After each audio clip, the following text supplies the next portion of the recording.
عجیب بات کہی اس اللہ والے نے. کہنے لگا فخرالدین تجھے معلوم ہے اس بچے کی والدہ قرآن کریم کی حافظ ہے, حافظ جمال بی بی ہے. رات دن میں اس بچے کو پیٹ میں لے کر ایک ختم قرآن کا روزانہ کیا کرتی تھی, روزانہ قرآن پڑھا کرتی تھی. اس بچے کی روح کا قرآن کا جوڑ جڑ گیا, تعلق پیدا ہو گیا. جب یہ پیدا ہوا اماں زچگی میں پڑ گئی, ناپاک ہو گئی, اس نے قرآن چھوڑ دیا. آدھی کی عادت ٹوٹی, ناشی کا نشہ ٹوٹا. بچہ روئے نہ تو کیا کرے. میں نے اس کان میں ایک آیت پڑھی, ایک آیت اس کان میں پڑھی, بچے کو غذا مل گئی, بچہ خاموش ہو گیا. ایک بزرگ تھے, ان کی خدمت میں لا کر کسی نے تربوز رکھ دیا.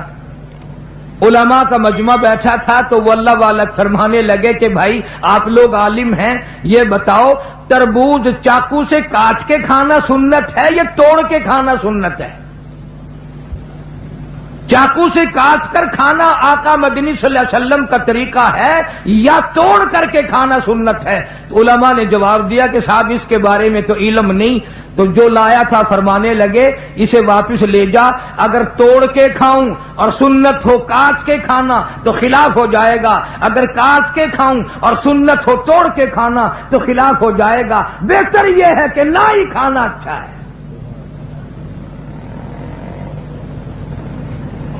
ایک ایک سنت کو زندہ کرنے کے لیے ساری زندگی گزار دی, مصائب اٹھائے, پریشانیاں جھیلی, کچھ بھی ہوا. اس امت کا تقریباً بہت بڑا ولی, اس زمانے کے ولی کی بات کروں جو حضور اکرم صلی اللہ علیہ وسلم کے زمانے میں ولی تھا, خواجہ ویس قرنی سب کہہ دو رحمت اللہ علیہ. مدینہ پاک میں سرکار مدینہ صلی اللہ علیہ وسلم کی زیارت کے لیے حاضر ہوا. اتفاق سے آپ تشریف نہیں رکھتے تھے مدینے میں, تو صحابہ کرام نے بتایا کہ آپ ٹھہر جائیں, ایک دو روز میں سرکار تشریف لے آئیں گے. خواجہ ویس قرنی فرمانے لگے کہ نہیں, میں ٹھہر نہیں سکتا, مجبور ہوں, واپس جا رہا ہوں. بعض لوگوں نے کہا کہ دیدار رسول کو ترک کر رہے ہو, چھوڑ رہے ہو, تیری زندگی کا کیا پتا, اور کالی کملی والے صلی اللہ علیہ وسلم کی زندگی کا کیا پتا, تو یہ دیدار چھوڑ کے جا رہا ہے. کہنے لگا میری بڑی مجبوری ہے, میری اماں آنکھوں سے محتاج ہے, معذور ہے, میں ہی کھانا پکانا کرتا ہوں اس کا, اور میں اس کو وضو کراتا ہوں, نماز پڑھواتا ہوں. اگر میں یہاں ٹھہر گیا تو میری اماں کو تکلیف ہوگی. یہ عذر کر کے چلے گئے.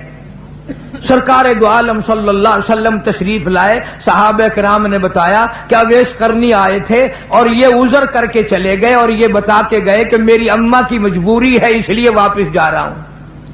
تو آپ نے یہ نہیں فرمایا بڑا بدقسمت نکلا, میری زیارت کر کے جاتا, میرا دیدار کر کے جاتا. فاروق اعظم رضی اللہ تعالی عنہ کا ہاتھ پکڑ کے فرمایا, اے فاروق جب تیری اویس قرنی سے ملاقات ہو میری امت کے لیے بخشش کی دعا کرانا.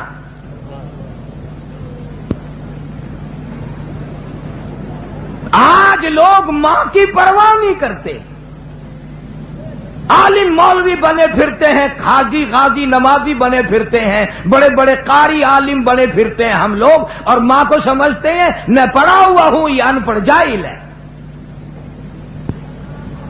تجھے کیا معلوم ہے مدنی کریم صلی اللہ تعالی علیہ وسلم تشریف فرمائے, ایک برقع پوش عورت آئی, آپ نے رحمت والی چادر اپنی اتار کر زمین پہ بچھا دی, مائی کو اس کے اوپر بٹھایا, دیر تک گفتگو فرماتے رہے, کھجوروں کا میٹھا پانی بنا کر کے پلایا. جب جانے لگی تو دور تک رخصت فرمانے کے لیے تشریف لے گئے. واپس آئے آپ صلی اللہ علیہ وسلم سے صحابہ کرام نے پوچھا یہ کون خوش نصیب مائی تھی؟ آپ نے فرمایا تم نہیں جانتے, مجھے دودھ پلانے والی میری اماں حلیمہ تھی.